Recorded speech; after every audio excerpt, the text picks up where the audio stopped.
truth you find is the key now. Reach your fear and you will all be free now. Community, it's time to get better. You can't avoid it, we're all in this together. Head high, fill your heart with love and light now. Come together and it will be alright now. Come together, you can't run forever. Come together, it's now, oh, it's never. Community, kids are dying in the streets now. Change your mind, unity is all we need now. Community, kids are dying in the streets now.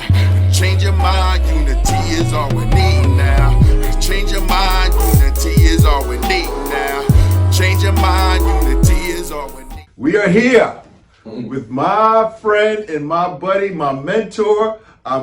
Since I came to Newark, I was watching him and the moves he's been making and how he rallies the people, the troops, because to get community together. We need to get these troops together. And so Comcast Cable and Xfinity has opened the doors for us to have a beautiful show called Community All Unite TV, and I'm the host. Every Thursday from 8 to 8:30 on channel 190 and 1097. So we got that out the way. We have a great guest. We have Larry Hamm in the house, Lawrence Hamm. You know, he's a mentor, man. I remember when I first got to the city, and I think that was the time when you were standing out in front of the city hall, or was it the courthouse? All right. And you were on the bullhorn every morning. I was hearing it, and I was blowing my horn every morning. All right. Then I went to a couple of your marches, and the people were rallied around, and I just felt so good. It feels like if you can't bring the community together, nobody can. And the beautiful thing is, I wanted to have you here because what Community All United is about is the same thing you're doing. Mm-hmm. You know, it's about, raising enlightening the young folks and giving them information on how to become, an activist, a leader, or how to become an educator or a doctor, whatever they want to be. Mm-hmm. That person I bring to the table, I want them to give a legacy story of how they got to where they are and how they're going about handing off the baton, because of course you can't do it forever,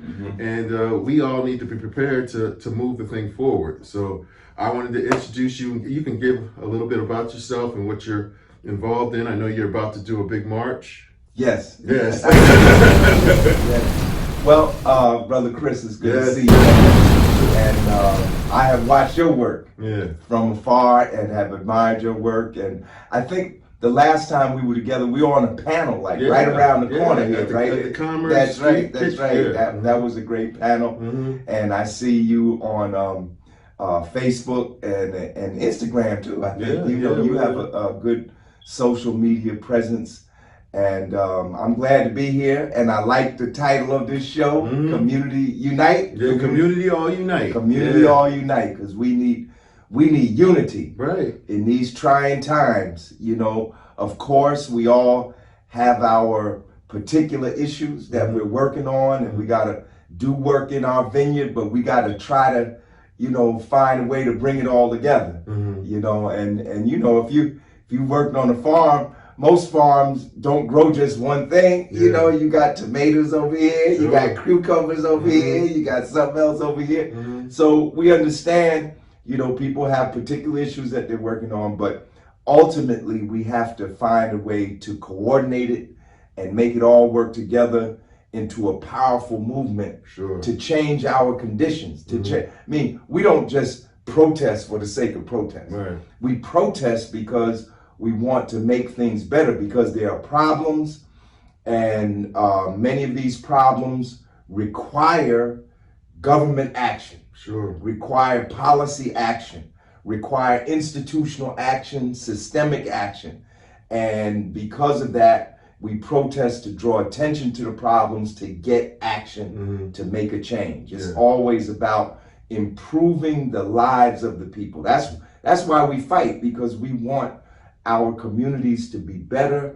We want our children to have as many, if not more, opportunities than we have, and so that's what it's all about. Community All Unite. Yep. So now, how do you get your city community to sort of collectively be attached to all the other cities? Like, if you want to start with Essex, Right. do you just focus on Newark, or are you somehow tied into other coalitions? Well, we're tied into other coalitions. We work statewide. Of course, our immediate base is Newark, New Jersey, because historically this is where we've been. But we have a statewide outreach. Let me just say, my organization, the People's Organization for Progress, is a grassroots all-volunteer organization. We were founded in 1982, so we're coming up on our 39th anniversary in August. And we started out as a collective just here in Newark, in Essex County. Even when we were founded, it wasn't just people from Newark. It was Newark and East Orange, the Hillside area, the first group of people that came together to found POP. So we always had a kind of broader community. And then as POP grew, we formed branches in different parts of New Jersey, and we even have a branch in New York. So you could say we have a statewide and a metropolitan kind of presence.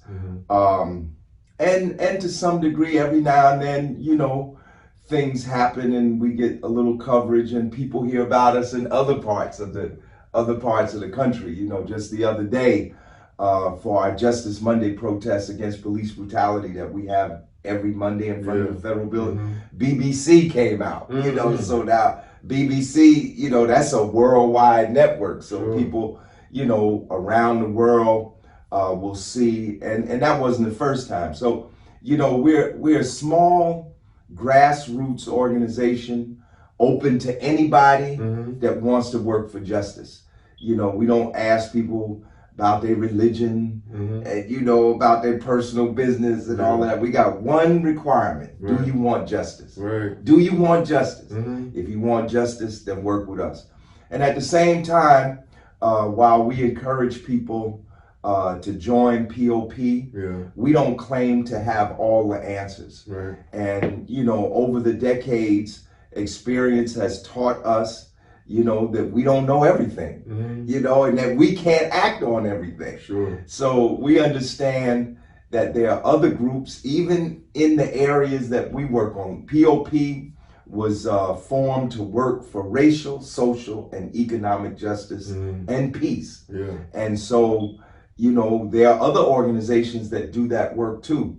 We have 10 aims and purposes in our organization, and believe it or not, one of those 10 ideas that unifies us is to work with other organizations whose goals are similar to our own. That's actually in our Constitution.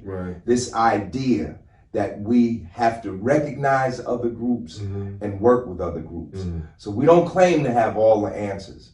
And we've engaged in coalition building over the years. At the time that POP was founded, we helped to organize the Rainbow Coalition in New Jersey around Jesse Jackson's campaign. In the late 80s, after we made contact with Sister Betty Shabazz, Malcolm X's wife, we had the Malcolm X Commemoration Coalition that consisted of 100 organizations, to celebrate Malcolm's birthday.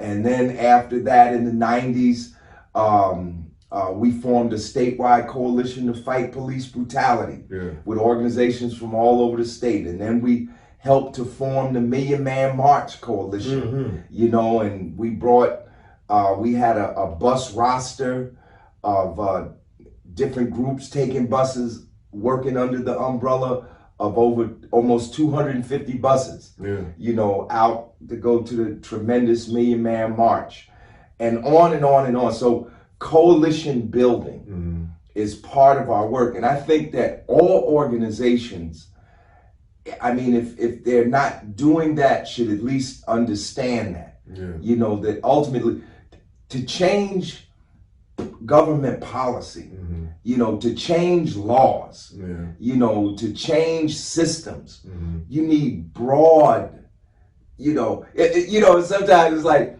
when people say, well, We need to do outreach, you know. So we think that like 200 people, now in a city like Newark, that's a lot of people, you know, 200 people at a demonstration. But in New York, that would be a drop in the bucket. Even in New York, if you had a demonstration of 50,000 people, there are 9 million people in New York. Right.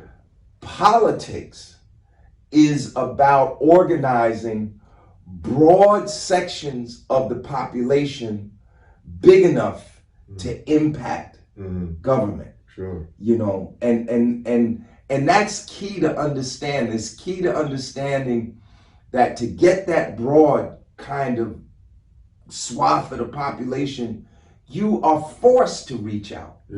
You know, to other organizations. And reaching out means working with people who might not necessarily see things the way you see them. Right. But you might agree on one thing. And you work on that one thing you agree on. Right. You understand what I'm saying? So that's really, you know, when you talk about uniting the community, that's our position.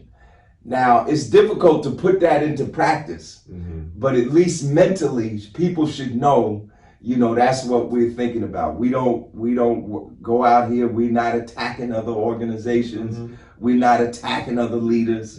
You know, we try to find the positive and emphasize the positive and unite on what we have in common. Because, you know, our organization, we support self-help efforts. We understand, you know, the need for us to do for ourselves and help ourselves. You know, we support reforms. My mother always told me it's better to light a candle than to curse the darkness. You know, so if people are doing feed the community efforts, or you know, other kinds of self-help efforts in the community, Black business, etc. We support all that. We support self-help efforts, but we also support larger political reforms. You know, like right now, we're fighting to get the state to pass a law. There's a law sponsored by Assemblywoman McKnight, I think she's out of Jersey City, that would enable cities to set up police review boards with subpoena power. So we support these legislative efforts. We support voting. You know, a lot of people say, well, the most effective thing is economic boycott. We support economic boycotts. So we support all of that. But what we also support is fundamental systemic change. Because Dr. King said before he died that there must be a radical redistribution of power and wealth in this society, and there must be a radical transformation of our socioeconomic system.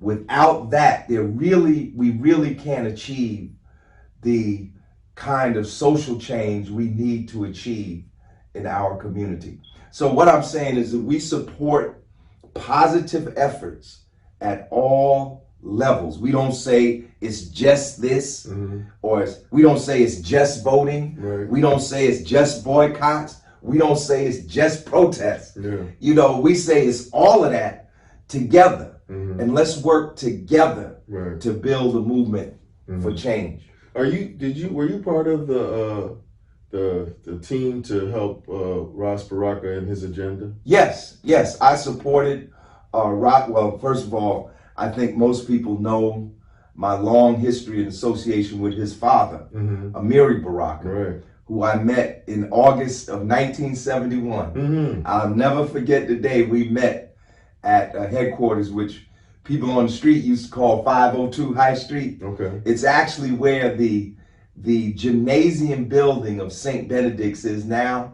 That's actually where his first headquarters was. The name of it was actually Hikalu Umoja, which meant House of Unity. And where that gymnasium, and there's a little kind of patch of grass there right on the corner of Martin Luther King Boulevard and Springfield Avenue, was 502 High Street. And then he had a bookstore right next to that called Nayumba Yaujama, which was House of Cooperative Economics. But I met his father after I had been appointed to the Newark Board of Education in July of 1971. I think I still hold the record as the youngest fully empowered voting school board member in the history of the country. I was appointed by Mayor Ken Gibson, the first black mayor of New York. In 1971, I was 17 years old. But the reason Gibson appointed me was because I was a leader of a high school student movement that existed in Newark at that time. And the way I met Ken Gibson was we were actually having a sit-in, you know, and the mayor came down there, what are all these kids doing, you know? But he came down there, and as a result of that interaction at that sit-in, he said, I think he asked me, he said, I would like to appoint you to the Board of Education. And, you know, it's a long story, but I said yes, finally I accepted and was appointed on July 1st at the age of 17. I had just graduated, June 23rd, I had just graduated from Arts High School. July 1, I was a school board member. And then about 2 months after that, in August, I was invited to meet with Amiri Baraka. So from that time until he passed away in 2014, we worked together, you know, off and on, different things, you know, and then when Raz announced, you know, for mayor, I expressed my support for him then, and I expressed my support for him when he ran for re-election. And as they say in Latin, ceteris paribus, all things remaining the same, I will support him again. I think he is a very progressive mayor. I think he's trying to do the best he can, you know, with this city and with what he has to work with. You know, the issues facing Newark are huge and daunting and tremendous, you know, and we really need a progressive mayor. I believe he is progressive. He always has been. You know, we fight police brutality today, but I can remember back in the 1990s when Strawberry Daniels was killed, and he was an activist. He had just come home from college. I believe he graduated from Howard University, and he organized a group, his own group, at that time called Black Neoforce. That was the name of his group. And a sister got killed up there on Clinton and I think it's Clinton and Chadwick, or Seymour, right there on Clinton Avenue, just above Bergen Street. Sister got killed, was shot in the police car by a policeman. Her name was Strawberry Daniels.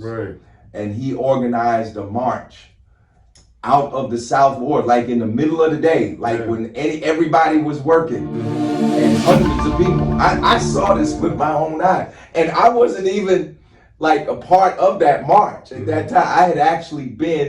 I was actually at City Hall the day that it happened. I mean, the day that the march happened.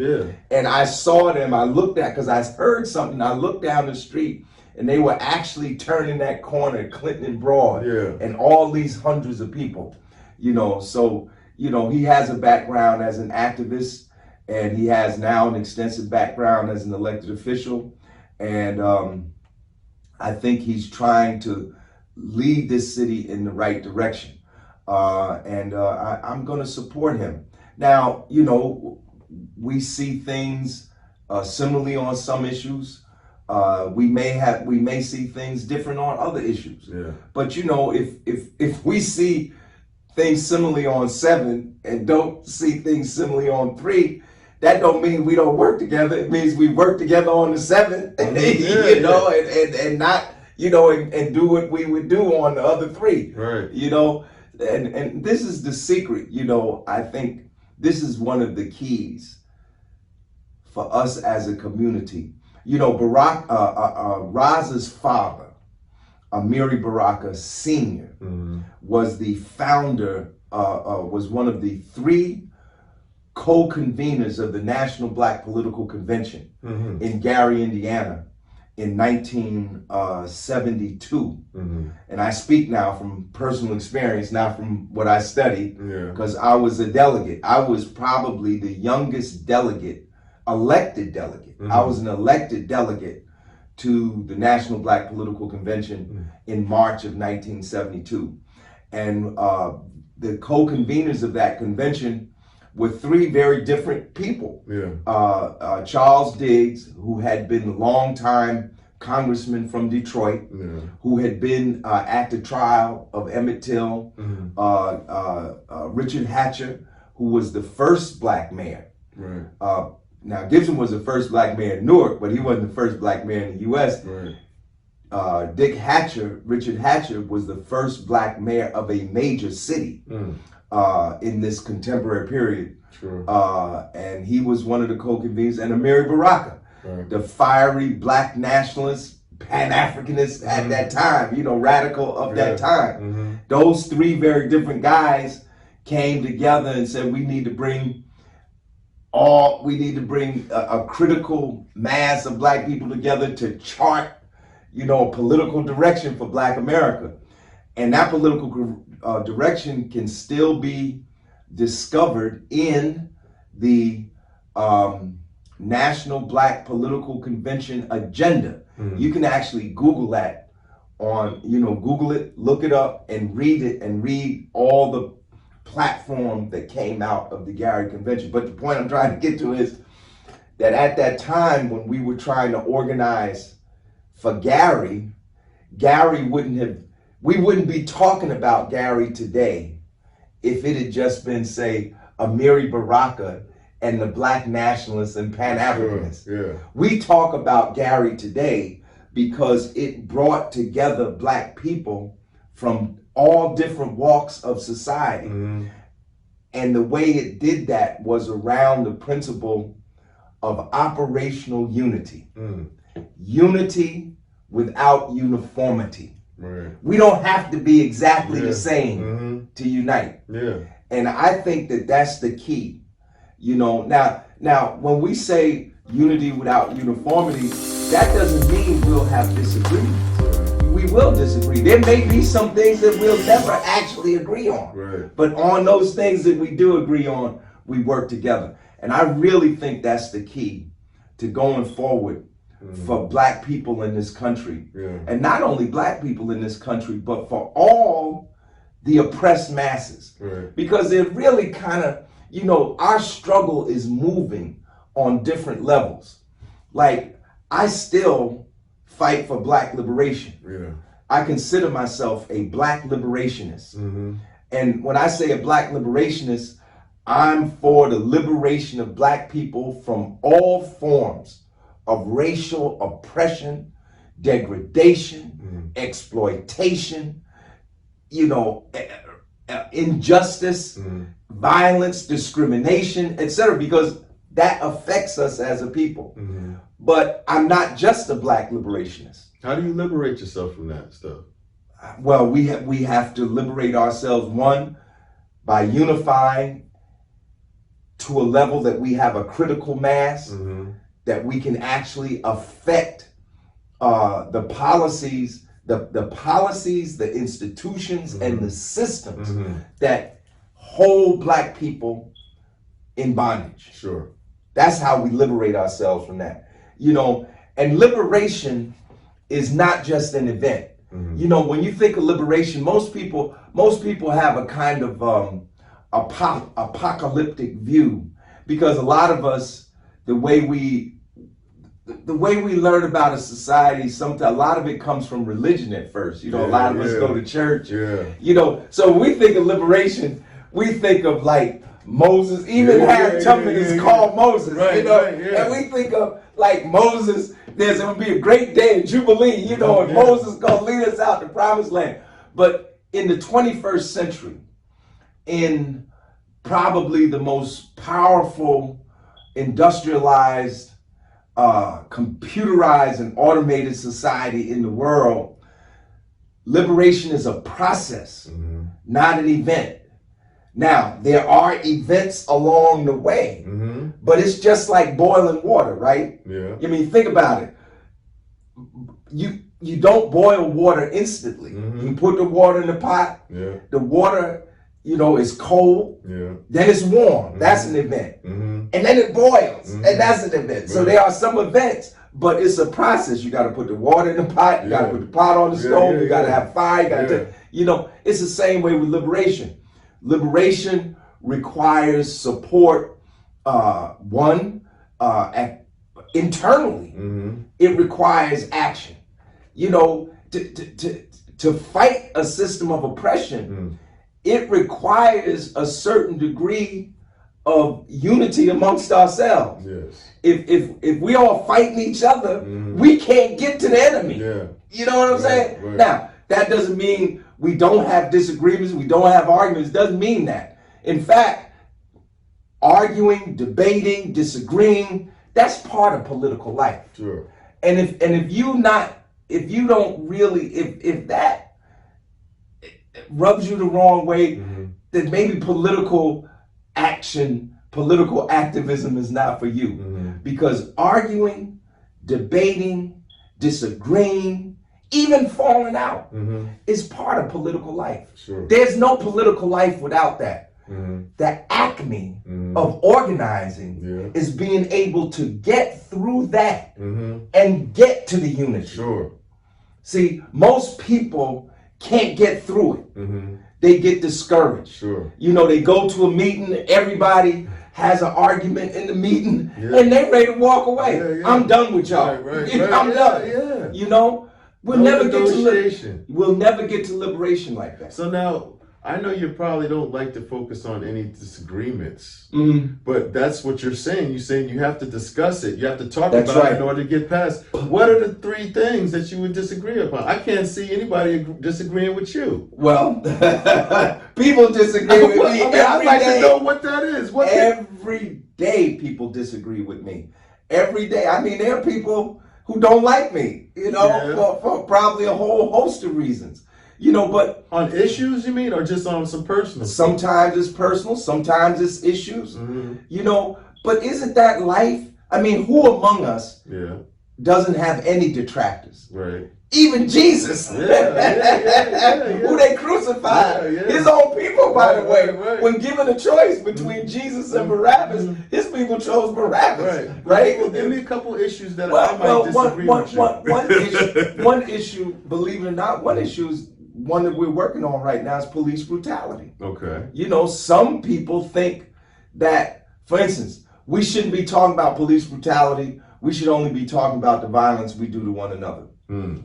But why does it have to be either or? Yeah. You know, I can go to a rally against police brutality, and I can go to a vigil for some young person who got killed by some knucklehead with a gun who didn't know what he was doing, you know, or who was acting half out of his mind or her mind, for that matter. It doesn't have to be either or. No, it should be both. It can be both. And I want to thank you. Thank you, bro. I was getting this education is and I know if I get all the information from you, then I want to be a part of trying to keep it moving forward and have some type of keep your legacy alive. Thank you. I think that there's a lot of answers to these situations that, you know, I mean, I'm a good negotiator. Yeah. You know? Yeah. So, Community All Unite TV, we did it again. And we're on channel 190 and 1097 every Thursday from 8 to 8:30. Thank you, Comcast Cable and Xfinity. And thank you, Lawrence Hamm, for coming and giving us your time. And I hope you guys enjoyed it. Over and out. Community. Head high, get ready for a fight now. Eyes wide, it's now.